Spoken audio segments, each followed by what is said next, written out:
Hey everyone, Mrs. Rogstad here. I am going to talk to you about percent difference. I heard there was a lot of questions on that for our lab write-up, and so I just wanted to clarify and hopefully it will make a little bit more sense. So the basic idea is that we want to see how close your two methods of measuring volume are to each other. So remember, you have the first method, and that's measuring all the dimensions with the digital caliper. And then you're going to do some math. You're either going to do volume equals length times width times height, or volume equals pi times the radius squared times the height, depending on whether you have a cylinder or a rectangular prism. Or for the L shape, you might need to do length times width times height plus the other length times width times height for the other end of the angle. Okay, so this is one way of measuring volume. It's mathematical. It's going to get you a certain value. The other way for measuring volume is by displacement, specifically water displacement. And this is where you're, filling a graduated cylinder halfway with water, and then you're carefully adding your object, and you're seeing how much the water level rises. And when you subtract the final water level minus the initial water level, that should give you a certain volume in milliliters, which is your volume of your object. And the idea here is we want to compare your two values here. So this is a way to compare your values. And the book calls it prediction result difference ratio, which is a mouthful. I'm used to calling it percent difference because it just makes sense.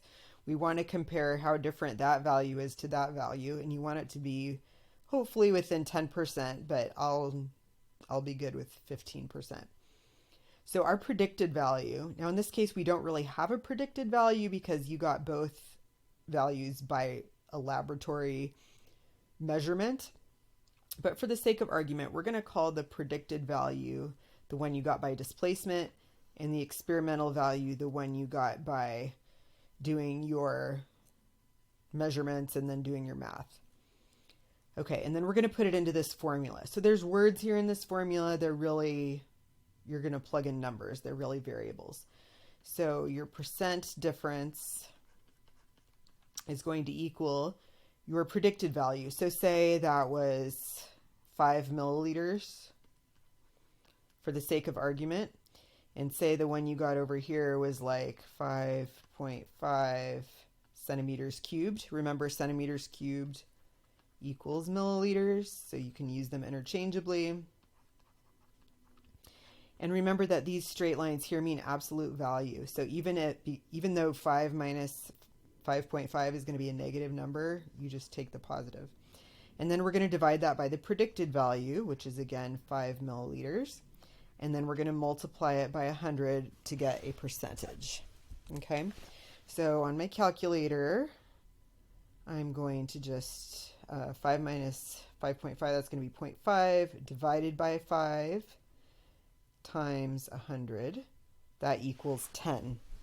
So this right here is exactly 10% difference, which is very good.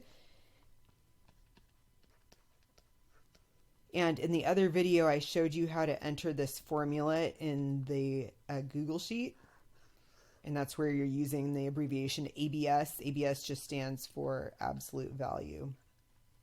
Okay, so you can refer to that video to see how to do this in the spreadsheet. But if you want to just go ahead and do it by hand on paper or with a calculator, then you will see that you're on the right track and compare your answer to the spreadsheet.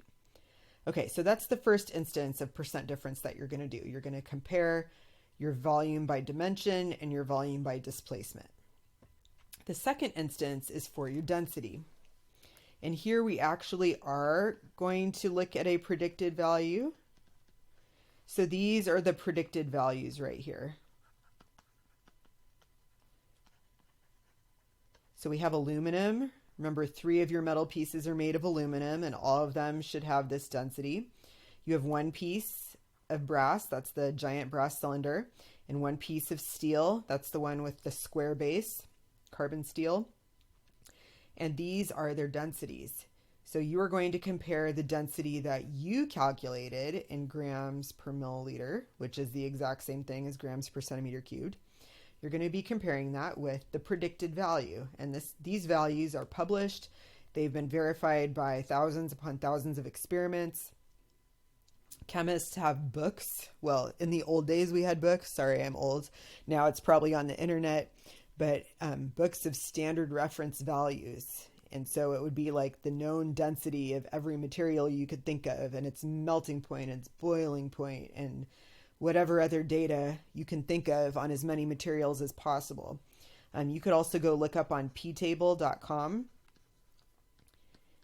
Much of this reference data is also posted there for different elements.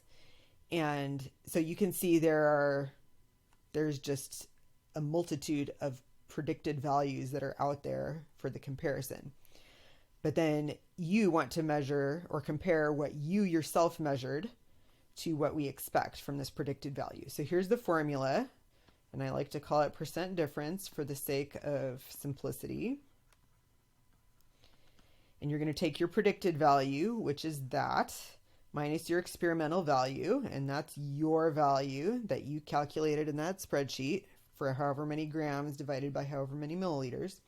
And then you're going to divide by the predicted value again and multiply it by 100. Don't forget to take the absolute value because we're not going to have any negative numbers.